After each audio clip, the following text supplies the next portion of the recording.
Estas dramáticas cifras, estamos muy preocupados, al igual que todos los chilenos. Hoy casi 14 millones se encuentran confinados en cuarentena, pero la situación sigue siendo crítica. Estamos junto a la doctora Carolina Herrera, pero antes de volver a conversar con ella vamos a presentarles una nota que tiene que ver con la trazabilidad. Este es uno de nuestros puntos débiles, observemos cuál es el estado.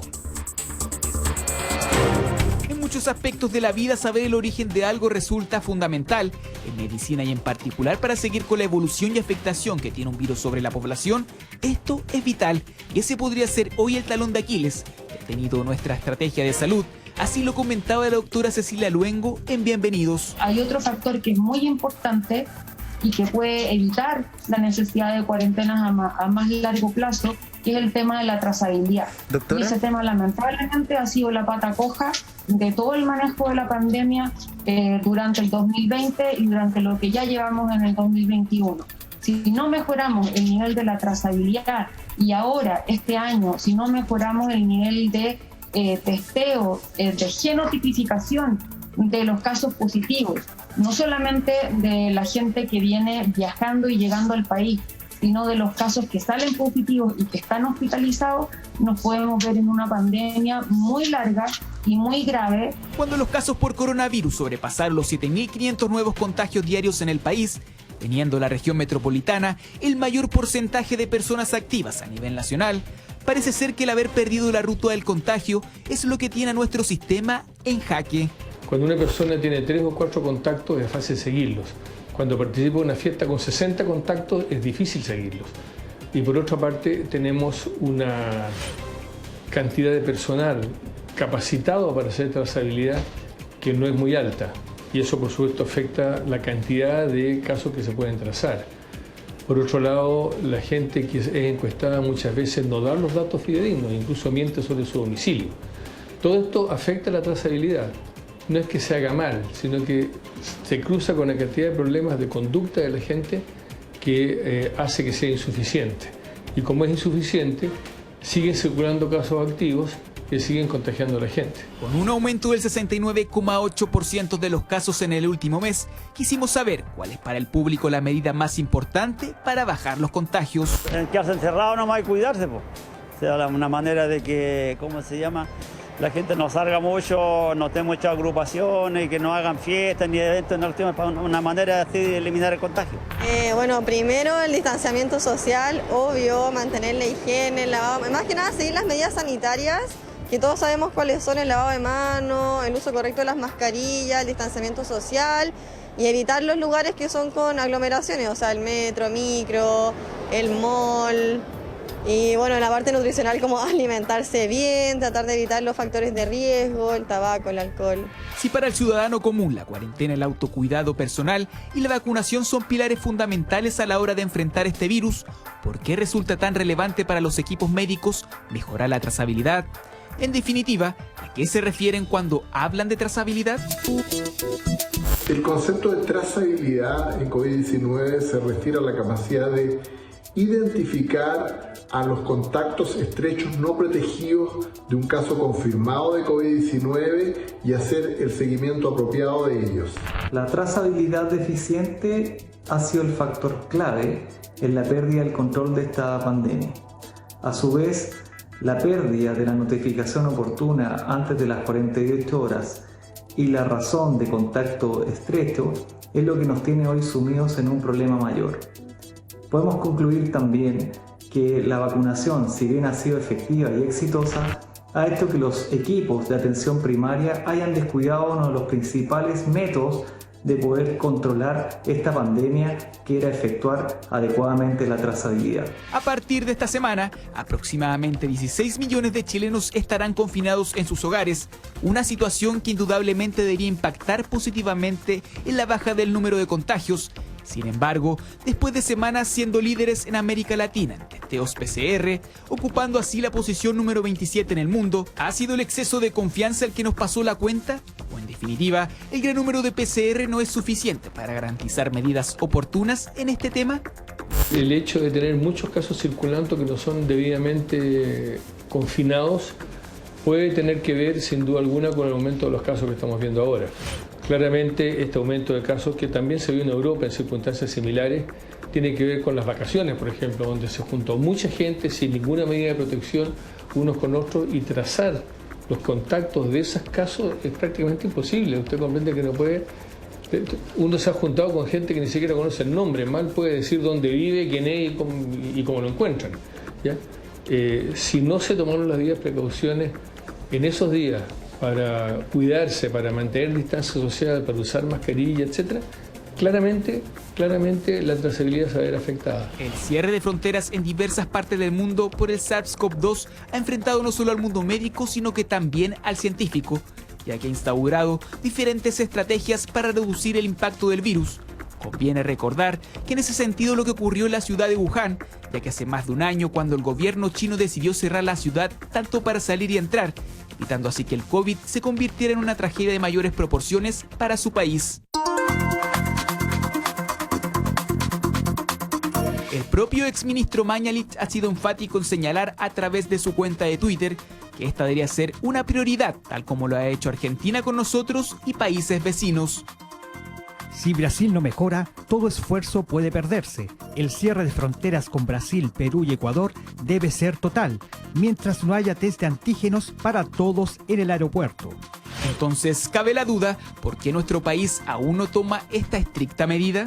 Respecto al cierre de fronteras, me parece que si se mantienen los protocolos que existen actualmente de aislamiento para las personas que llegan de otros países y control con PCR, no es indispensable cerrarlas porque el grueso de las transmisiones que están ocurriendo de COVID-19 suceden en el país, no tienen que ver con la llegada del extranjero, y además estas variantes ya están presentes, y si llegan personas con estas nuevas variantes van a ser aisladas y van a resolver su cuadro y no van a contagiar a otras personas. Así que no me parece indispensable que se llegue a un cierre total de nuestras fronteras. Fue el 3 de marzo del 2020, fecha en que se encendieron las alarmas debido a que se detectó la primera persona contagiada con COVID-19 en el país. Se trataba de un médico del sur de Chile, quien arribó desde un avión proveniente del sudeste asiático. En ese momento se recalcaba que la trazabilidad estaba controlada, sin embargo, hoy la realidad es muy diferente.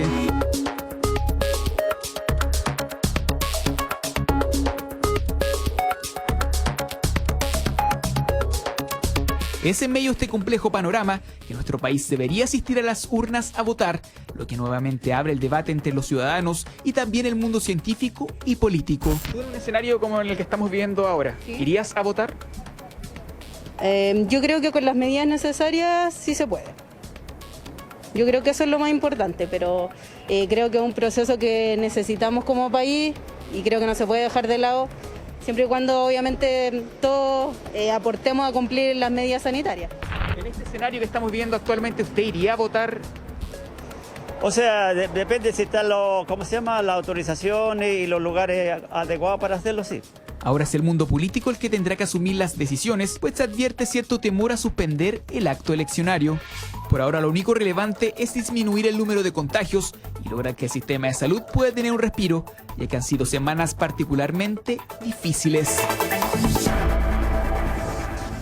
El rastreo, la detección, qué importante es la trazabilidad, cómo recuperarla cuando, por ejemplo, un grupo importante que era aquellos funcionarios en la atención primaria antes se destinaban para esto. ¿Cómo recuperarla en estos momentos que ellos están vacunando? Doctora, ¿cómo hacerlo? Tenemos que poner todo el foco en estos que son nuestros aprendizajes. El aprendizaje es que la inversión en la persona que está recién hecha la PCR debe poner el énfasis en no abandonarla hasta que se sabe el resultado, sobre todo que hubo tiempos en los que la respuesta estaba días después. Entonces todos esos días pasaron con la persona distribuyendo libremente el germen. Yo quiero llamar a los auditores en este momento de nuestro programa a pensar si se saben el nombre y el apellido con todas las personas que han estado en las últimas 48 horas. Bueno, tal vez el fin de semana no es tan grande, pero en su oficina, ¿usted sabe cómo se llama Juanito, el que reparte el café, o cómo se llama su jefe, el segundo apellido con quien vive? Esto es en general algo que uno no maneja. Mi casi nuera, sus papás enfermaron gravemente de COVID porque la señora en Puerto Natales que les repartía la comida no les había dicho que era PCR positiva hasta que se los llevaron en ambulancia a los 2 graves. Épale. Exacto. Entonces esto ha sido una historia que tiene que ver con la solidaridad de las personas. Si uno tiene una PCR positiva, doctora, al menos si se la tomó, tendría que avisarle al resto de la gente que está ahí en pendiente. El tema es que hoy día tenemos la trazabilidad actual en la región metropolitana es 1,9 por caso, ¿verdad? Vamos arriba, vamos para arriba. Pero espere, se supone, ¿verdad?, que para que la cifra sea buena es a Tiene lo que menos, bajar del 1. A lo menos, ¿verdad? Sí, 10. Claro.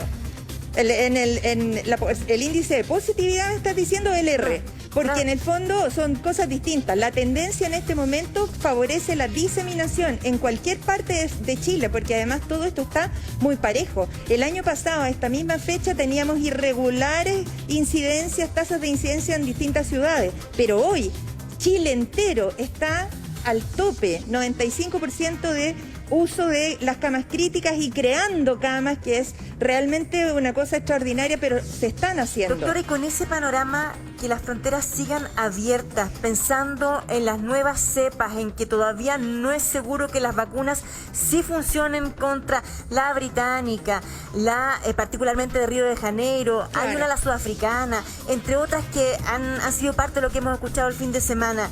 Lo digo también porque, escuchando al exministro Mañalich, él dice así, lo dijo en el programa acá de Canal 13, las medidas de confinamiento deben ser más estrictas de lo que son ahora. Yo daría una semana para derecho a repatriación de los connacionales que quieran volver a Chile y después suspendería todos los vuelos.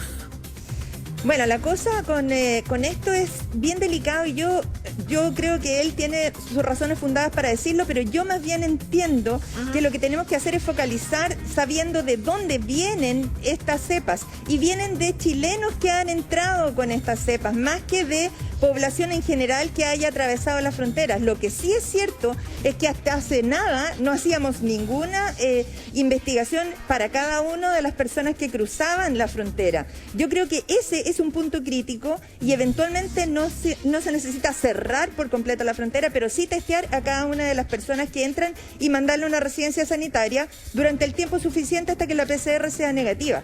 Eso, ojo con los funcionarios de los aeropuertos y los funcionarios de las aduanas, porque ellos también son funcionarios de alto riesgo, como asintomáticos. Doctora, quiero unir dos noticias. Esta que aparece en el Mercurio, que señala expertos, 2 puntos, dice restricción debe ser corta para mayor efectividad. Claro. Ok, eso por un lado. Y por otro, en la portada del diario El Mercurio del día de hoy dice, pese a restricciones, miles de fieles celebraron el Domingo de Ramos. ¿Qué le parecen estos dos hechos noticiosos? Me parece, si esas celebraciones fueron presencialmente y no fueron hechas por telereligión o algo así, me parece que son mensajes súper complicados y duales los que se le está dando a la población. De la misma manera que en la franja electoral aparece gente abrazándose sin mascarilla y cantando, o que los candidatos anden dándole la mano a los vecinos, esos son malos mensajes, son mensajes que hoy tienen que ser eliminados de la retina. Nosotros hoy tenemos que decirle a las personas, esta pandemia va a parar cuando seamos capaces de seguir adelante con la vida de este país, pero manteniéndonos a 1,5 metros de distancia, en cualquier circunstancia y durante el tiempo que sea necesario, que son meses y años, querido Sergio. Claro, lo lamentable es que hoy día, si nosotros observamos la locomoción colectiva, allí hay miles de ciudadanos que están a menos de 1,5 metros. Es que no fue diseñada para tiempos de pandemia, por lo tanto tenemos que repensar y replantearnos en el peor de los escenarios, y yo valoro que las autoridades, la ministra Hut y todo, digan que hasta aquí no hay un informe que diga que son de alto riesgo, porque desde luego si ese informe existiera ya tendríamos que haber hecho algo, pero desde ahí hasta plantearnos, perdona Toquita, hasta plantearnos que potencialmente podría ser un factor de riesgo, entonces tenemos que igual tomar medidas y nuevos estudios. Doctor, usted